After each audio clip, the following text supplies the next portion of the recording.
एक बार सीता जी अपनी सहेलियों के साथ जनक जी के महल के बगीचे में फूल तोड़ने के लिए गई। वहां पर एक वृक्ष पर उन्होंने तोते की एक जोड़ी को देखा। दोनों आपस में बातें कर रहे थे।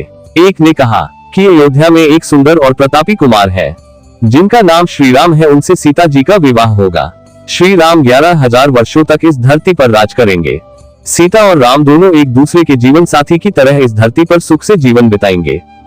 सीता ने अपना नाम सुना तो दोनों पक्षों की बात गौर से सुनने लगी। उन्हें अपने जीवन के बारे में और बातें सुनने की इच्छा हुई।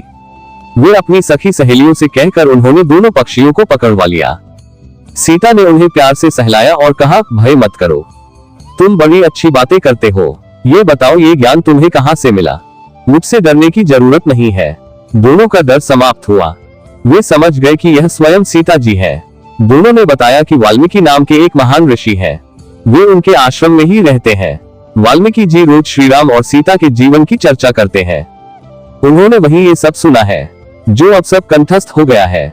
सीता जी ने पूछा तो तोते ने कहा, दशरथ पुत्र श्री राम शिव जी का धनुष भंग करेंगे और सीता उन्हें पति के रूप में स्वीकार करेगी। तीनों लोकों में यह अद्भुत जोड़ी बनेगी। सीता पूछती जाती और तोता उसका उत्तर देते जाते। दोनों थक गए। उन्होंने सीता से कहा, ये कथा बहुत विस्तृत है, कई महीने लगेंगे सुनाने में। दोनों उड़ने को तैयार हुए। ये देख सीता जी ने कहा, तुमने मेरे भावी पति के बारे में बताया, उनके बारे में बड़ी जिज्ञासा हुई है। जब तक श्री राम जी आकर मेरा वरण नहीं करते, मेरे महल में तुम आराम से रहकर सुख भोगो। तोते ने कहा, देवी हम वन के प्राणी हैं, पेड़ों पर रहते सर्वत्र विचरते हैं। और तोती ने कहा, मैं गर्भवती हूँ, मुझे घोंसले में जाकर अपने बच्चों को जन्म देना है। सीता जी नहीं मानी। तोते ने कहा, आप जिद न करें, जब मेरी पत्नी बच्चों को जन्म दे देगी तो मैं स्वयं आकर शेष कथा सुनाऊंगा, अभी तो हमें जाने दे। सीता ने कहा, ऐसा है तो तुम चले जाओ, लेकिन तुम्हारी पत्नी यही रहेगी, मैं इसे कष्ट न होने दूंगी। तोते को पत्नी से बड़ा प्रेम था, वह अकेला जाने को तैयार न था।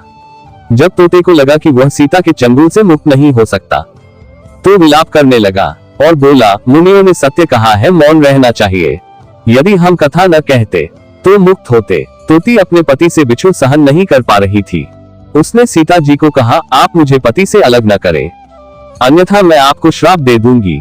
सीता जी हंसने लगी। उन्होंने कहा, श्राप देना है तो दे दो, मैं तो राजकुमारी हूँ, भला मेरा पक्षी के श्राप से क्या बिगड़ेगा।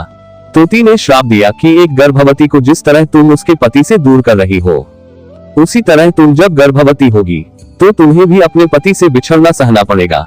श्राप देकर तोती ने प्राण त्याग दिए।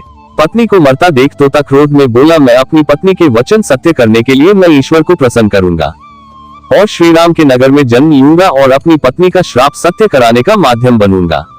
वही तोता बाद में अयोध्या का धोबी बना, जिसने झूठा लांछन लगाकर श्री राम को इस बात के लिए विवश किया कि वह सीता को अपने महल से निष्कासित कर दे। आशा करते हैं आपको यह वीडियो पसंद आए हो। ऐसे ही अन्य धार्मिक जानकारी जानने के लिए हमारे चैनल कलयुग धार्मिक आस्था से जुड़े रहे। मिलते हैं अगली धार्मिक जानकारी के साथ। तब तक के लिए जय श्री राम, हर हर महादेव।